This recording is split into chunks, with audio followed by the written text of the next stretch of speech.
Most people overpay for products like this. Here's why this one is different. I've been shooting with the Sony A7 for a few months now, and honestly, it still feels like I'm getting more camera than I paid for. Link is in the description if you want to check the product details on Amazon. When you first pick it up, the body-only design might seem a little bare, but that's actually one of the smartest things about it. You're not locked into any one lens system, so you can start with a single prime and grow into a full set without ever feeling like you're replacing gear you already own. I started with a 50mm f1.8 and quickly added a 24 to 70mm for travel days. No adapter headaches, no extra bulk, just clean, native E-mount glass. The full-frame sensor is where this camera really earns its keep. In low light, it's like having a bigger bucket to catch every photon. I've shot entire indoor weddings at ISO 3200 and still pulled usable files that didn't need heavy noise reduction. If you're used to APS-C, the jump in dynamic range is noticeable right away. Sunsets look like sunsets instead of orange blobs. Video is another area where the A7 surprises people. It's not a cinema camera, but for run-and-gun vlogging or documentary work it's more than capable. The 1080-60p footage is smooth, and the built-in stabilization does a surprisingly good job when you're walking. I've used it handheld for short interviews and the clips look steady enough to cut straight into a project. Just keep in mind the rolling shutter is noticeable if you pan too fast, so a gimbal or tripod helps for anything more polished. Build quality is solid without being tank-like.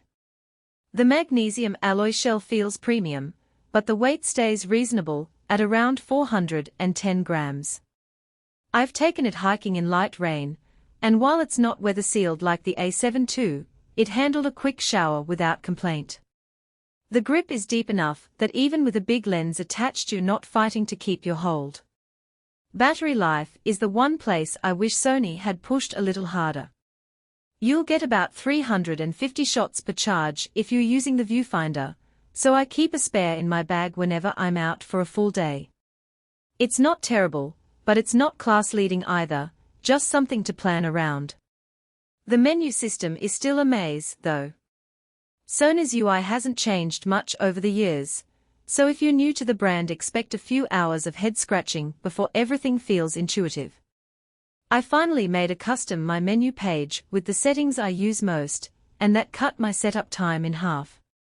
On the plus side, the autofocus is fast and reliable for stills.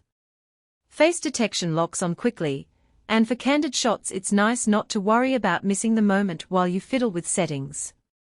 The silent shutter is a bonus for events where a loud click would be distracting, no more flinching subjects. So, who's this camera for?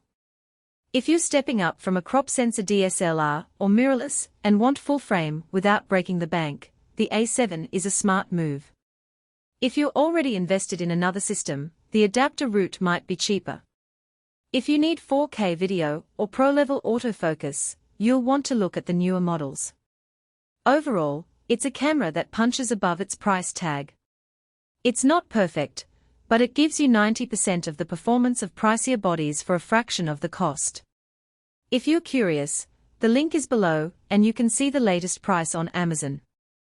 For most buyers, the real question is not whether Sony A7 full-frame mirrorless digital camera body only sounds impressive on paper, but whether strengths like video capture resolution and mounting type actually make daily use feel easier, more dependable, and more worthwhile after the first few days of excitement wear off.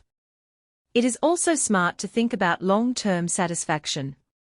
A product like Sony A7 full-frame mirrorless digital camera body only usually feels like the better buy when it stays convenient, comfortable, and reliable in normal everyday use instead of only looking good in the listing.